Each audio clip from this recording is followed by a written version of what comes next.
Welcome to the Buy Box Experts podcast. We bring to light the unique opportunities brands face in today's e-commerce world. Hi, and welcome to the Buy Box Experts podcast. This is Eric Stopper. This episode is brought to you by Buy Box Experts. Buy Box Experts takes ambitious brands and makes them unbeatable. We've got a team of consultants. I am one of them. Please call in. We would love to talk with you about how your brand is doing. We have virtually every reporting tool and can give you deep insights into low-hanging fruit for some of your best-selling ASINs on Amazon. So if you are an Amazon seller or a vendor and you want to make more revenue, then go to buyboxexperts.com, click on the free analysis button. It's completely free, no strings attached right now, but we will start charging for it in a couple of weeks. So go and get on that and come and talk to me or a member of my team. Today, we are joined by Scott Petersen, the Executive Director for the Center of Entrepreneurship and Technology at Brigham Young University, my alma mater. They've been ranked in the top 5 for entrepreneurship in the Princeton Review for the past 10 years. This past year, they were ranked number 3, and they have helped students like me and hundreds of other ones launch products and scale innovative ventures. Now, although they have found success with dozens of software companies, huge ones that have sold for billions of dollars, Scott and his team have helped brands like Fuse and Milestorm and Owlet and Climate and Fiberfix and many, many more, some of which are run by good friends of mine. He's helped them to the point where they're selling thousands of units a week, I think, some of these guys. I mean, Owlet and Fuse, I've seen their Amazon accounts personally, and these guys are doing great. And Scott and his team laid the foundation for that. He is a published author, an award-winning mentor, and a friend. I brought Scott on the show to get his insights into how to run a successful business, both on and off of Amazon. Scott, welcome to the show. Thank you. Thanks, Eric. So there is a lot that I would love to talk to you about. You have lots of different things that you are involved with, but the specifics of this podcast, virtually everybody listening is an Amazon seller or a vendor. And one of the things that they struggle with is reviews and the strategy around getting reviews. So I'm going to go deep into the archives with you for a second. All right. All right. You started a company called Best Vinyl, right? Yes. When did you start that? That was actually my third company, and I started the company with a partner in about 2002-ish, and we grew the company from a startup to about 35 million in about 4.5 or 5 years. And we harvested the company in 2007 to a private equity group out of Newport Beach, California. Do you feel like the foundation that you set at that company had a strong culture and has been able to maintain to this day? Certainly had a strong culture while we were there. And, I don't keep track of, companies in a detailed way after we leave, but this I'll say, one of the interesting things about company building is that it's the way you look at how you build your company brick by brick from the ground up. For example, I would always say that building a company is a lot like maybe being a successful basketball player. Like, for example, to be a great basketball player, you've got to have a good shot, good free throw, good passing, good dribbling, rebounding, defense, good athletic condition. What I'm saying in all of this is that you can break each of these parts and pieces down into bite-sized chewable pieces that you can then say, I can practice dribbling, for example, using cones and drills, and I can really become in isolation a great dribbler. Or I can just practice shot after shot after shot from spot after spot after spot. Or rebounding and all the different things that I need to do.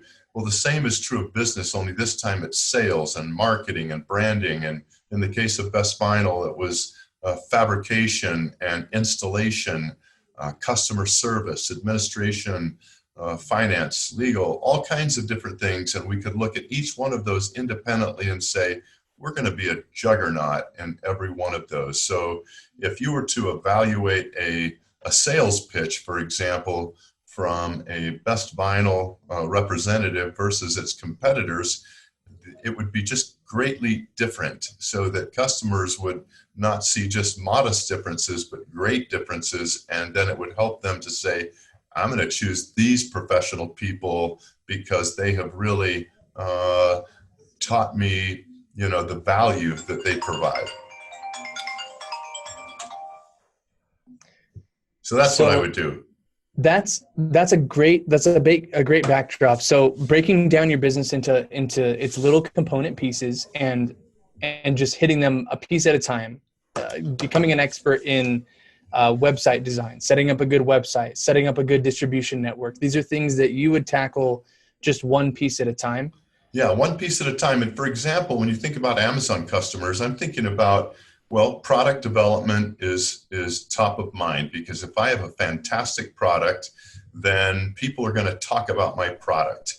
If I have fantastic service, then I've eliminated, any customers being unsatisfied because I couldn't keep my promises of delivery or product quality, or the customer service, behind it if there's a problem with the product.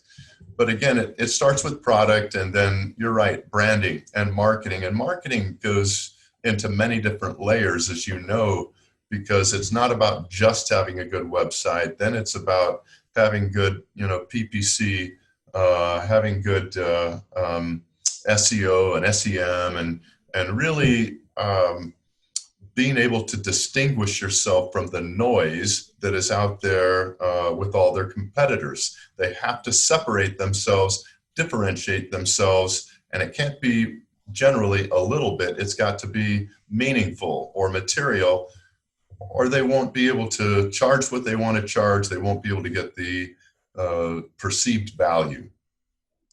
So these brands who are desperately trying to rise in the ranks on Amazon, and they are just the same exact thing as everybody else, right? They're just another widget that they sourced from China and they threw a brand on. Those people, do you feel like they can still compete by having the other dimensions of the business really nailed down, even though it's so crowded on Amazon? It's super hard. It's like we always talk about the difference between blue ocean and red ocean. If you're a red ocean product, meaning you're a commodity, you're out in the ocean, you've got, thousands of sharks and they're all feeding on the same fish supply, versus being out in blue ocean where you've only got, one shark family and they get to take care of the whole ocean, and it's paradise for them. So whenever you have pigeonholed yourself with everybody else, it is very hard to compete. So the way that you do that is just like we did, say, at Best Vinyl, where we were providing a commodity of vinyl fence, nothing sexy, but at the end of the day, because we separated ourselves and how we could distinguish ourselves on sales, on marketing. For example, this was sort of pre the iPhone and all the different traditional, methods of marketing that we use today. But people would have thought that Best Vinyl was as well branded as UPS, and then you go into little things like the way that we installed and fabricated and could distinguish ourselves from our competitors. We tried to find niche areas of our product that would allow us to take and capture value. And we were able to actually charge 10% more for our product because of everything else. So in these processes, and so those who are selling on Amazon who are listening to this, right? Like, you're selling a commodity and you're trying to stand out. You're trying to make sure that you get the sale as soon as somebody lands on your listing. You've only got your title, your bullet points, you've got 7 to 9 pictures, and you've got your video. If you've got all these things that are different about the way that you manage things, about your packaging, there's a lot that you can throw in there. Do you think that it's important to walk the customer through what those value points are, and to really just say, look, this is why this is great, this is why this is great, and almost like list them out in as pretty a format as possible? Or can you trust customers to really derive that value out of just, the pictures of the product and people using it? Actually, I think you cannot expect them to, as I call it, connect the dots. I think that you have to, it's a term I call taking credit. If you take credit for what you've done, meaning you point out these unique features, advantages, and benefits, then, they can clearly see. I'm not expecting them to do the hard work. I'm expecting my team to do the hard work. So I like to say it like this. If you're building a company and then you look at what's available today, and we'll just take these products that we're talking about, and so you list each of the products and what they're doing, so your team is really understanding the strengths, the features, the benefits, the weaknesses of every one of their competitors. And then as a team, we develop what I call, again, the holes or gaps in service, features that we have that others don't, service, things that we have that they don't, warranties that we have that they don't, product quality that we have that they don't, certain features about our product that they don't.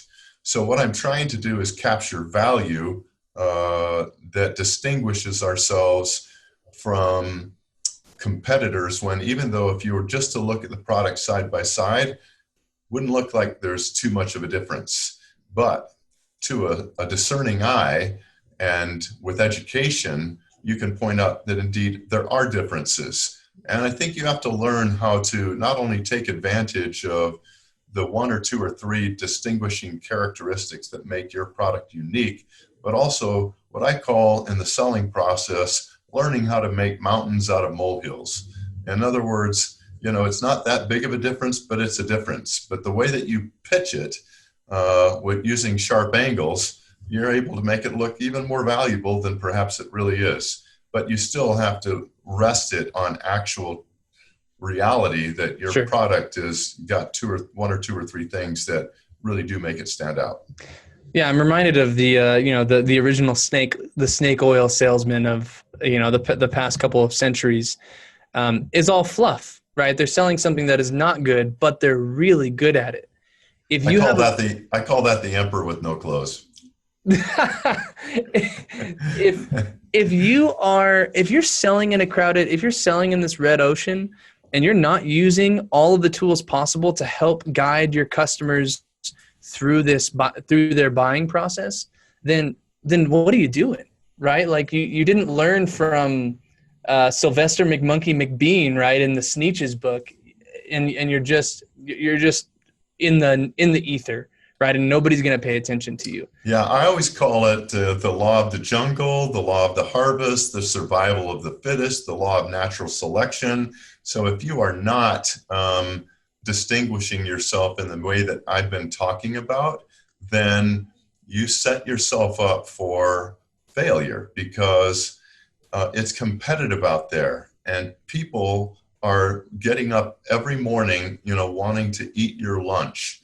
And so there's the example of I believe it's the cheetah and the gazelle. And, every morning they both get up, and one knows that the cheetah knows that he has to run faster than the slowest gazelle, and the gazelle knows he has to run faster than the slowest lion or cheetah. And so no matter who you are, once you get up in the morning, you better be running. Right. Yep. Now, I originally had prompted this whole discussion based on reviews.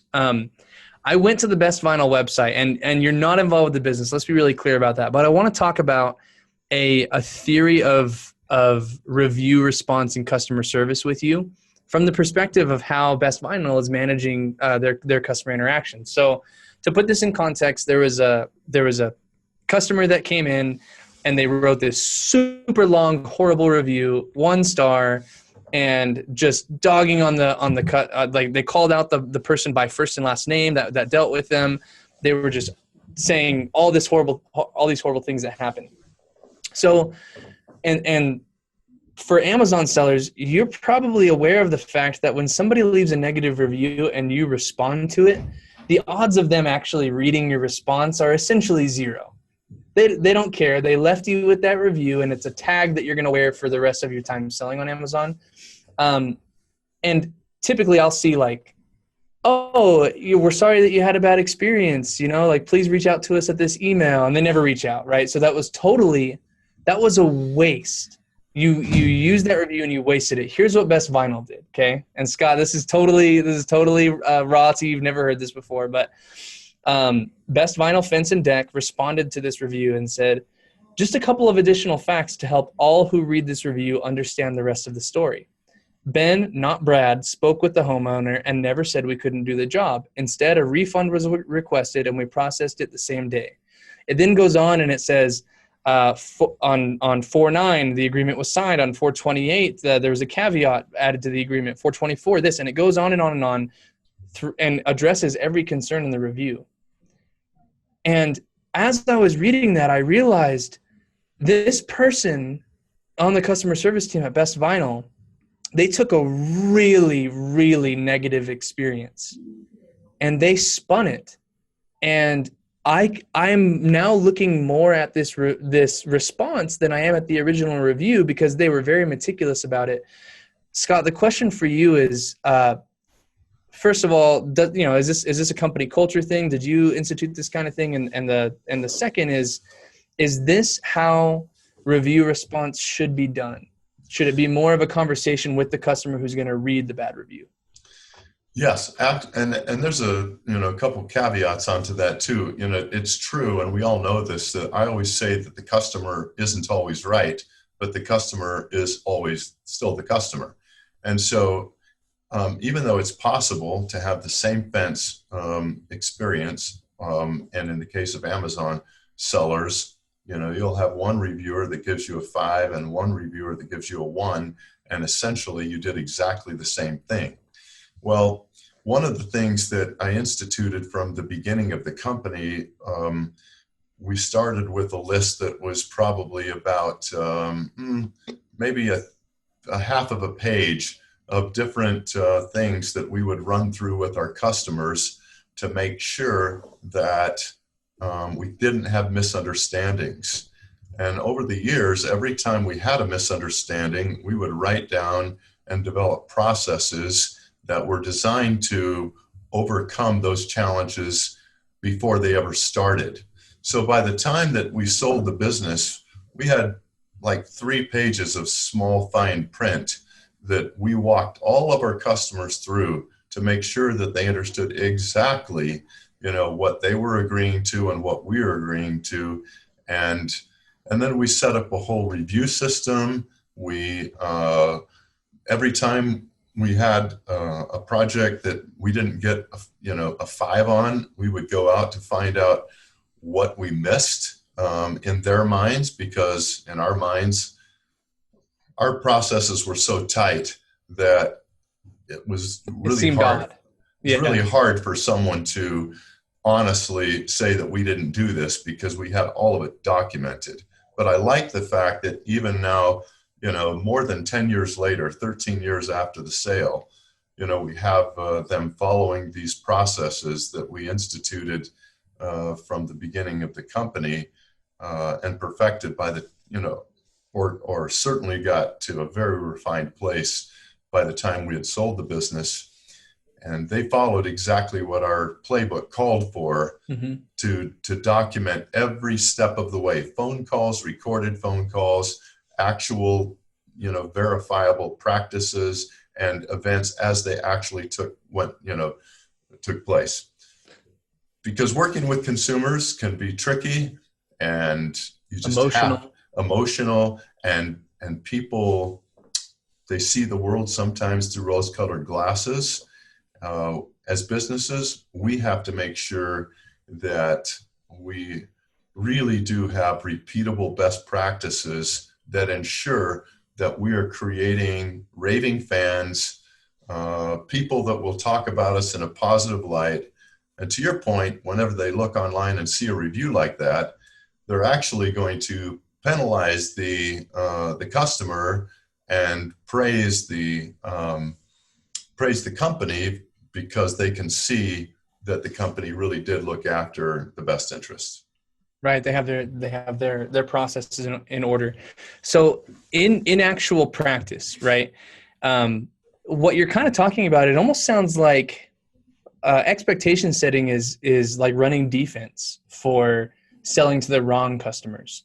And I think that lots of people have that problem where they may be advertising for a keyword and someone will click on that keyword that should not buy their product. One specific example that comes to mind is there's a brand called I Walk Free, and they sell like you kneel on it's almost like a peg leg brace, and you kneel on it, and you kind of like walk around on this pirate looking leg, and your leg is backwards. There's a lot of ways for the wrong customer to buy that product. So their listing, you can go check it out. It's just filled with like, don't buy this if you do this. Don't buy this if you do this. Like if you're over this certain weight, if you're this tall, like don't do it, don't do it, don't do it. Scott, do you feel like that's almost too much, or that's a necessary part of it? Because it almost seems like they're trying not to get sales. You know what I mean? Yeah, as a caveat, that company, FlexLeg, was born out of our center. It's no longer called FlexLeg, but it actually was born out of our center. Oh, I didn't know that. Yeah. I think that you have to basically look at it this way. Before I started my own companies back in 1988, so it's been a number of years, obviously, I ran sales teams, for about 7 years prior to starting my first business. Mm-hmm. One of the things that I learned was there's only so many objections. And people will say, well, there's really an unlimited number of objections. And I come back to you and say, no, there's really not. There's really a handful, 5, 6, 7, maybe 10 objections. And so you just simply have to learn the answers to all of those objections and be able to present those answers in such a way that it's very, very compelling. So, and when I'm marketing products, I remember that like with customers, it's like sort of herding cattle. So the whole idea is that I am going to lead the cattle along and close the gates that I don't want them to walk through, meaning I don't want them to bring up this objection. So I'm actually going to answer it about the time that they're expecting to hear it. And then finally, when I get to the close, it's sort of like coming to my parlor, whether that be the slaughterhouse or the branding or whatever else. And so I think you can overdo it, but I think that you have to make sure that you are able to answer any questions and objections or challenges or problems in advance so that they don't come up in the buyer's journey of someone in their product selection. I think that's great. So, if you're going to design your listing on Amazon or on any website or any sales interaction, you've got to be prepared. You need to know your product.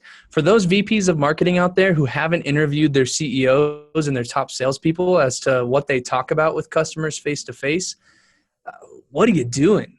Right? Like that's your whole marketing strategy is learning the objections that they deal with and then being able to design an excellent listing around those points.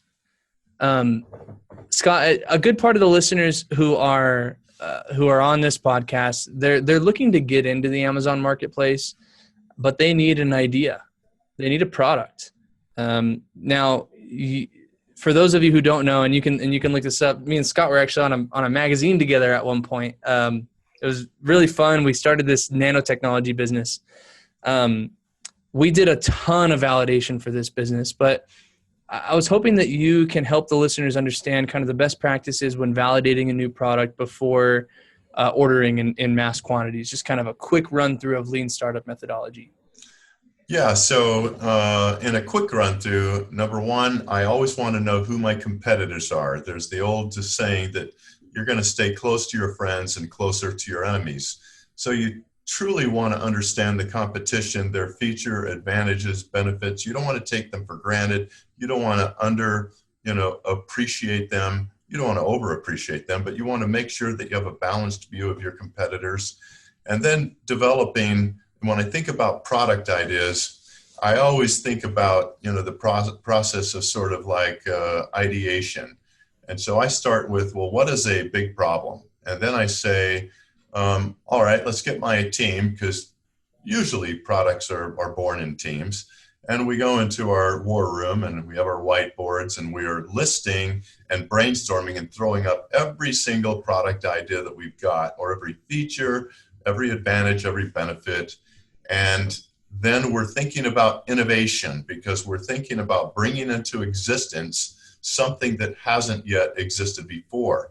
And then the third step is that ideation. Now we're going to bring some form to these scattered ideas and build it into a product.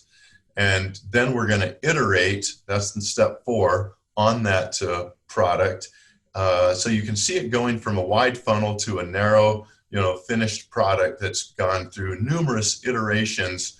And then I build out, I call them virtual prototypes, but in this case, you're going to do 3D printed models.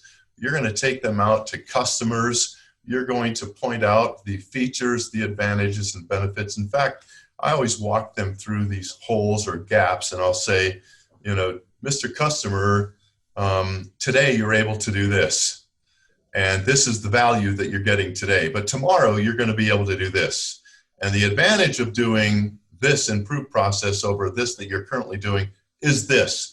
And the economic benefit is this. So I'm connecting the dots. And by the time I've done this with anywhere from 3 to 5 or 6 new features on a product, then I really have something that I think that will catch the attention of a lot of consumers, a lot of customers. And I'm always thinking about, what is the job to be done? The old Clayton Christensen model of the innovator's dilemma.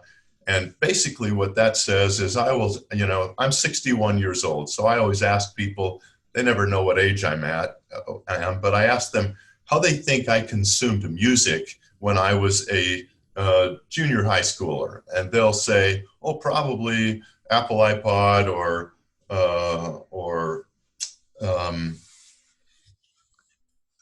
some other MP3 player. It was the first Zoom Apple iPod, the Sony Walkman. And I say, no, actually it was records. And they said, oh, you must be ancient. I said, and then I said, no, I'll challenge you to a push-up contest. By the way, for those listeners that aren't looking at Scott, he had brain surgery. How long ago, Scott? 2 months. 2 months ago. His hair is barely grown back, and I saw you doing push-ups with someone with like your shaved head, I believe. Crazy. Actually, that was just about a week before surgery, and it was a student who thought he might be able to beat me, but it didn't turn out well for him. But at the end of the day, what I'm saying is that, when I was in high school, it was 8-track tapes, and when I was in the early 80s, it was cassettes, and then by the time it was the 90s, it was CDs, and then it was your Sony Walkmans and your Apple iPods. But today, we consume music through Spotify and other streaming, methods. So the point is, the job to be done. Now we know what that means, and we know that job to be done doesn't generally change in many cases, but how we do that job has changed over time. And so when we think about developing products, we always have to think about how are we doing it now versus how has it been done in the past, and what real improvements, because you can see the evolution of how much easier it is to consume music today than it was when I was a teenager. Right. And that's what they have to think about when they're developing new products. So once they've developed, these 3D models and they've taken them out to the marketplace to take a look at, then I'm going to come up sort of with my finished version. And by that time, then I think I'm ready for a Kickstarter. Then I'm ready for other versions of Kickstarters, and I can then take it to the Amazon store, and then I could take it into boutique stores and, onto bigger box or other retailers. And if the product validation is good enough, I mean, you can try to approach someone to actually invest. I know you directed me to Family, Friends, and Fools when I was first getting my business started, and that's where most of our funding came from. And then we actually did the competition circuit at BYU and got hundreds of thousands of dollars to fund our venture. Yeah, there's definitely when you have done the work right, number one, you're mitigating your risk, because the whole idea is to build a company that won't fail. And so if you do your testing correctly, so that it actually reproduces itself when you go to sell, you can quit before you start. In other words, if you can't get real validation, you just move on to the next business idea, the next product. Otherwise, if you do get all of that real validation, you can take that validation to your friends and family. Instead of them being fools, you can demonstrate to them, because you've gone through the process. Here's all the competitors. Here's what they're doing. Look at what I've done. I need just a little bit of support to bring this to reality, and people will back you because of the thoughtful approach that you've taken, and the fact that you've mitigated the risks. Yeah, I think just apply most of the principles that we've talked about in this episode, as far as like closing the gates before they even get to them, and leading them down the path to the only choice for them is to do it, right? It makes the most sense. Yep, write the check. Click the button, get the credit card information taken, and go on and deliver fantastic service and value, and get repeat customers, and build a big brand, and then sell it. Achieve your dreams. Scott, I've got one more question for you. And Yep. when you were mentoring me, you said, and you actually prompted me on this before we set up this episode, but that success reaches beyond the bottom line. Could you talk to me a little bit about that?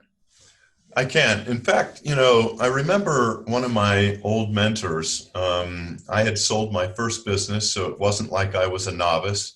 I had already made created a significant amount of wealth.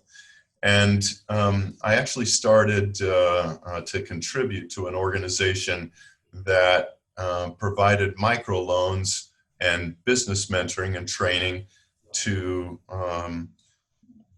small micro businesses in third world countries. That's Mentors International, right? Correct.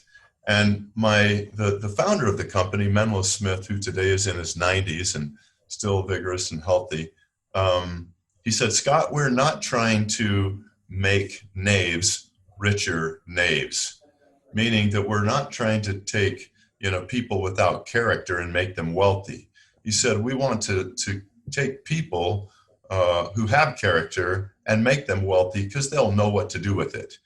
And so wealth by itself is really quite empty and meaningless. When I think back about the things that I'm most proud of, it really is the fact that I have an incredible family, a wife of 40 years and 5 children that, have had their own children, who all 5 of them have successful careers and successful families.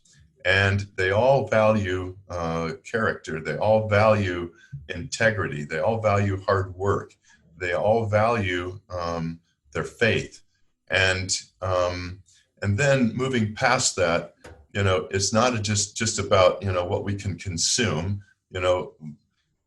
Yep, I do. I live in a big house and I drive nice cars, but I like to limit the amount of consumption, actually.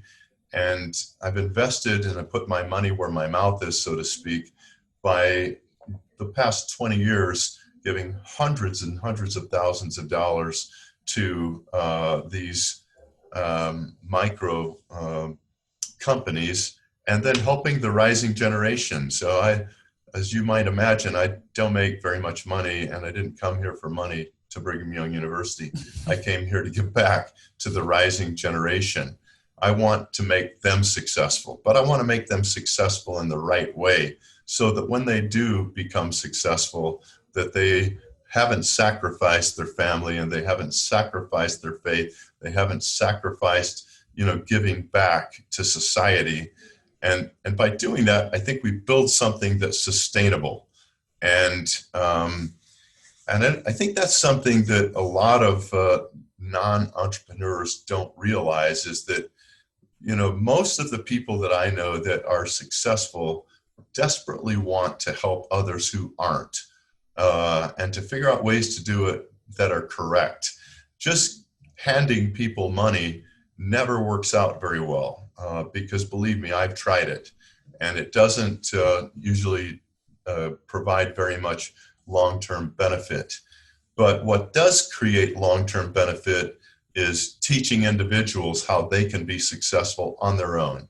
And when you do that long enough and with enough people, you're not building individuals, you're building communities and states and nations and making it sustainable.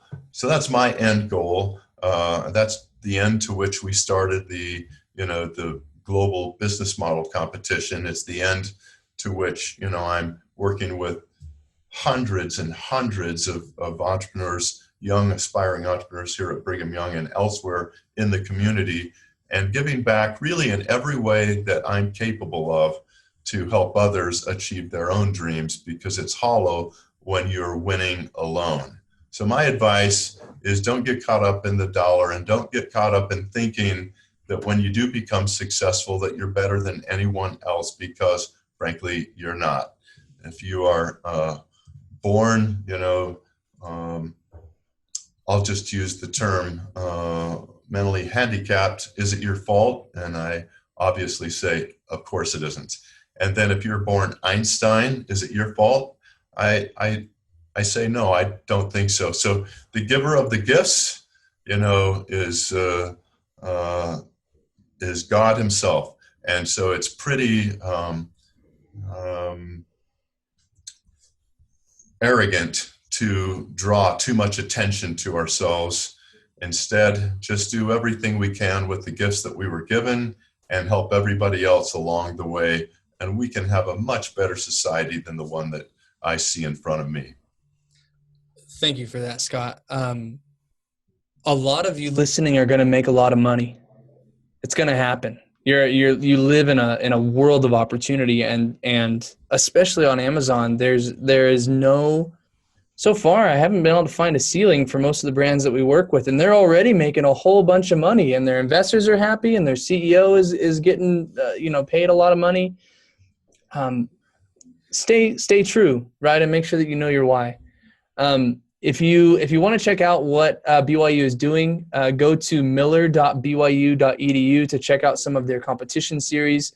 You can also look at the Marriott School. If you Google that, they come up. The Rollins Center of Entrepreneurship and Technologies. Scott, thank you so much for coming on the show. My pleasure. Thanks very much, my friend Eric. Have a great one. Thanks for listening to the Buy Box Experts podcast.